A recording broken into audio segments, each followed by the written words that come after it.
Family Guy is one of the most popular television shows in the world, so it's no surprise that people like to talk about it. Like any other popular franchise, a lot of that talk centers around the conception of theories related to the characters and stories within the show. In this video, we'll take you through some of the more interesting ones that fans have come up with. Don't forget to hit the subscribe button, it's the best way of keeping up to date with all of Screen Rant's great new videos. Let's make this quick. It's no secret that Family Guy creator Seth MacFarlane voices a number of characters on the show. Brian the dog is one of them, and this theory suggests that Brian has been writing the show all along. The theory stems from the fact that MacFarlane barely changes his voice to play the character, as well as the fact that MacFarlane and Brian's views on subjects like politics and religion are the same. Brian is the smartest character in the show and gets to date a string of beautiful women, in spite of the fact that he's not even human, so it makes sense that he would write himself that way. It would also explain the endless cutaway scenes, because Brian's still a dog and has the attention span you'd expect of a canine. Based on the relationships of the characters they voice, there's a theory that Seth MacFarlane secretly has a crush on Alex Borstein. When you consider that MacFarlane voices Brian, Peter, Quagmire, and Stewie, the fact that all of those characters are obsessed with Borstein's character Lois in one way or another certainly raises eyebrows. Ultimately, the theory suggests that the dynamics in the show are the manifestation of MacFarlane's feelings for Borstein in real life. When Stewie traveled with his future self, Stu, into the future in Stu and Stewie's Excellent Adventure, he met a very different version of Meg, as she'd undergone sex reassignment surgery and changed her name to Ron. There's a theory that Ron will actually become a permanent character on Family Guy at some point during its run, allowing Mila Kunis to leave the show. Fox probably wouldn't mind cutting her gigantic salary anyways. Peter Griffin's spending in Family Guy is crazy, and some of the things he's been able to afford, the Peter Copter and the Peterang for example, just aren't consistent with a dumb guy in a menial job. This theory suggests that ever since season 2 of the show, Stewie has been making bank as a Calvin Klein model, and that's what's funding Peter's extravagance. The Griffins have been rich ever since Stewie started modeling in A Picture is Worth $1,000. It makes a whole lot of sense. In spite of the fact we know the intimate secrets of countless Family Guy characters, we still have no explanation regarding why Brian can talk. There is, however, a theory that he's smarter than your average dog because he was once a human who had his brain inserted into a canine body by the CIA. Don't forget, Family Guy is set in the same universe as American Dad, and on American Dad, the talking goldfish Klaus is actually a German athlete who had his brain swapped with a fish by the CIA. It is therefore entirely plausible that all of the intelligent animal characters in Seth MacFarlane's shared animated universe are the product of illegal experimentation by the CIA, including Brian Griffin. Some people have theorized Family Guy is a TV show within a TV show, but there are actually competing theories in relation to it. Some fans argue that Family Guy is a TV show within American Dad, and others argue the reverse, while others believe they're TV shows within each other, which is just kind of trippy. Some people think that Family Guy has always been a TV show within a TV show, but American Dad became one over time. The best evidence is an American Dad episode where Stan lists his favorite fictional dogs, one of whom is Brian Griffin, and there's a Family Guy episode in which the audience gets a behind-the-scenes look at what the actors who play the Griffins go through to film the show. There's also a scene in American Dad where they cut filming to celebrate their 1000th vagina joke, revealing a set and production crew. Could it be that Joe Swanson was the superhero known as the Tick before he became the Griffin's neighbor in Family Guy? There's a theory that suggests so. In fact, there's a sub-theory that he still is the Tick, and that the suit cures his paralysis while he wears it. Joe has the same huge upper body and prominent chin that the Tick has, so it makes sense aesthetically. Then, of course, there's also the fact that Patrick Warburton, who voices Joe, played the Tick in the 2001 live-action show. It's a fun idea, if nothing else.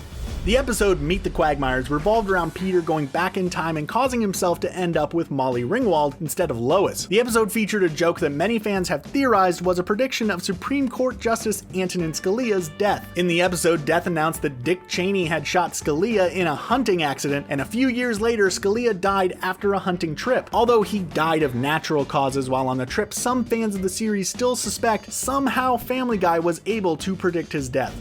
Family Guy has gradually become darker and darker since around season 8, and there's a very convincing theory as to why that might be the case. In that 8th season, several characters' demeanors start changing. Quagmire went from mere perverted comic relief to having more fleshed out relationships, and Brian began to entertain the idea of suicide, for example. And in each character's case, it's because of their haunting experiences, such as Quagmire's sister being mercilessly beaten by her abusive boyfriend, and Brian being outed as a poor writer. The community of tragic souls in the show essentially fleshes out over time until fans are left with a dark, dysfunctional reality. In 2015, Caitlyn Jenner came out as a trans woman, having previously been Bruce Jenner, a men's Olympic gold medalist. Her transition was a surprise to some, but not necessarily to Family Guy fans. The series made several jokes that now seem like strange coincidence, such as Stewie calling Jenner an elegant, beautiful Dutch woman. In another episode, a cutaway gag showed Jenner performing a burlesque dance for the Navy. At the time, they were joking about the fact that Bruce Jenner's wife, Kris, wore the pants in the family, but the theory is that Family Guy predicted Bruce's transition.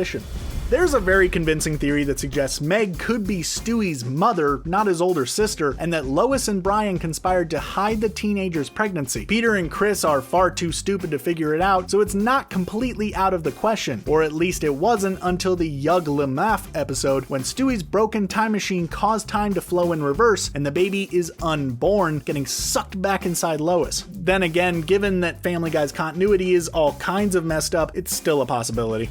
The episode Brian and Stewie led some fans to theorize that Seth MacFarlane was actually trying to make a terrible episode of Family Guy. It saw Brian and Stewie locked in a bank vault over a weekend, revealing new information to each other and confronting feelings about themselves. It featured none of the hallmarks of the series, so there was no opening theme song and no cutaway gags, for example. The theory suggests that MacFarlane was frustrated with Fox, so he purposefully made a terrible episode. Rumor has it that he was going through depression at the time and was so fed up that he did everything he could to make a bad episode that nobody would like. You know how Meg is often the butt of the Griffin family jokes and how she's generally treated bad by all of them? There's a theory that suggests it's because she's adopted. There have been flashback scenes of both Kris and Stewie's birth, but none of Meg's, so it does make sense on that level. There are also photos of Kris as a baby, but none of Meg. Maybe she didn't arrive in the Griffin family household until she was a little older? There's a theory doing the rounds that Lois is gearing up to end her marriage with Peter. It's based on her character development over time, which points to an increasing number of instances where she shows marital displeasure. This, coupled with the increasingly serialized consequential nature of the show, for example when Brian died and didn't appear for a while, supports the theory that Lois may very well divorce Peter in the near future. One theory suggests Peter and Lois are related, and there's some serious justification to believe it's true. In the episode where Peter found out he had black ancestry, it was revealed that his great-great-great-great-great-grandfather was a slave owned by the Pewterschmidt family. At the end of the episode, Peter spoke to his ancestor's ghost, who explained he slept with his owner's wife, who was Lois's great-great-great-great-grandmother. There's also the fact that Lois's dad, Carter, hates the Griffin family and tries very hard to stop any relationship between Peter and Lois from happening. This theory suggests that's because they're related. There's a very interesting theory regarding why the first 3 seasons of Family Guy are bad and weird, and why the characters are different from the rest of the series after it came back from being canceled. It's the theory that pre-cancellation Family Guy and post-cancellation Family Guy take place in 2 different universes. Meg, for example, is loved by her parents pre-cancellation, and in the time travel episode Back to the Pilot, Stewie and Brian go back to the pilot episode and claim they didn't time travel, they actually went to a parallel universe. It certainly makes sense, but there's a simple counter-argument that suggests the writers had to change everything about the show because it wasn't very good, hence the cancellation.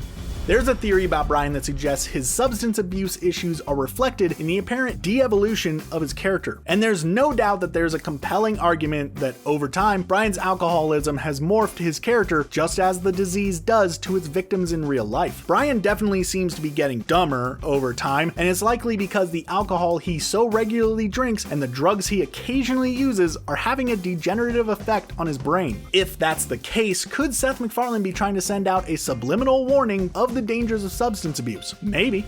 This one's less of a theory and more of a definitive conclusion fans have come to based on a number of comments and cutaway scenes from the show itself, and it's the idea the Griffins have had a number of other children who have passed away. Peter, for example, has explicitly stated they had a son who died, and even though it's in a gag, it doesn't change the fact he said it. It's also been suggested Meg has killed her younger sister, which means there may have been at least 2 other Griffin siblings. As we mentioned earlier, it's an established fact that American Dad takes place in the same universe as Family Guy. It's also established that Family Guy's little Susie Swanson's inner monologue is voiced by Patrick Stewart, who also voices American Dad's Avery Bullock. This theory suggests the two characters are one and the same. Sort of. In American Dad, the CIA has a device that allows a person to remotely control an avatar of any shape or size, and in Virtual Insanity, Bullock does indeed have an avatar who just so happens to be a baby. Susie is therefore theorized to be one of Bullock's avatars. The iconic Robin Williams tragically committed suicide in 2014. 2 years earlier, Family Guy aired an episode that made fans theorize that the show predicted his death. Family Guy viewer mail number 2 had a segment in which Peter discovered everything he touched turned into Robin Williams. He became so annoyed and irritated by Williams showing up, he attempted to kill himself several times. It's an eerie coincidence the episode had both Robin Williams and suicide as themes. What's even more eerie is that BBC 3 aired the episode in the UK just moments before Williams' death was announced. On September 11, 2001, Seth MacFarlane was scheduled to depart from Boston on American Airlines Flight 11. 15 minutes after the plane took off, it was hijacked and flown into the North Tower of the World Trade Center. Seth was supposed to be on board, but a hangover and a mix-up regarding his departure time meant he arrived 10 minutes too late. Many fans of the series theorized he used the experience as inspiration for the direct-to-video film Stewie Griffin: The Untold Story, which they believe is a 9/11 allegory. Stewie had a near-death experience in the episode and later realized he must go back in time to prevent that from happening in order to fix future events. Moreover, Stewie's future address in the episode is 1109, and after averting death, he remarked, "Yes, I did it. I stopped the tower from falling." Speaking of Stewie, there's a theory that Family Guy takes place completely in the little guy's head, or more specifically, it's his perception of the world and how he tries to understand it from his limited knowledge. The shenanigans of the show are, therefore, extremely exaggerated because it's all from a baby's perspective. The most compelling part of the argument supporting this theory is Brian has the ability to talk due to the fact that Stewie simply sees the dog as a member of the family, the others of whom could, of course, talk. There's a theory that suggests Family Guy somehow predicted the tragic 2013 death of actor Paul Walker in a car accident. At the time of his death, several conspiracy theories popped up but were quickly shot down. But the Family Guy episode Life of Brian seemed to eerily foreshadow it, especially when Brian was killed by a car. The episode aired just 6 days before Walker died, and the theory suggests that because Walker's name was Brian in the Fast and the Furious movies, that it was a prediction and Family Guy's writers were somehow aware of Walker's impending death. The episode Turban Cowboy had 2 unrelated scenes that caused a considerable amount of controversy and led fans to theorize Family Guy had predicted the Boston bombings. In a cutaway gag, Peter was shown winning the Boston Marathon by mowing down the runners in his car. Later, Peter used a cell phone to accidentally set off a series of bombs. The episode aired roughly 1 month before the bombings occurred. The situation became even more controversial when someone edited the 2 scenes to make it seem like they were connected and furthered the theory that Family Guy predicted the event. However, Seth MacFarlane denounced it and called it abhorrent, and the episode has since been removed from airing. The final theory that we're including here is that Family Guy actually all happens in Peter's head. It's based on the fact that the entire Griffin family have been able to get up to all sorts of hijinks, ranging from the paranormal and societal to the unspeakably expensive and downright illegal, all without any kind of repercussions. Why isn't Meg seriously mentally scarred? Why hasn't Peter bankrupted the family? Why isn't Stewie in a school for naughty children? Well, it's all because none of what we're seeing is actually happening. It's all simply taking place in the Griffin family patriarch's mind as a way of escaping his mundane life. Now that's what I call a curveball. Commercial! And that's the end of our video. Did you enjoy it? Do you think any of these Family Guy theories might be true? Let us know your thoughts in the comment section below, and don't forget to like, share, and subscribe to Screen Rant for more great videos like this one. Bye for now.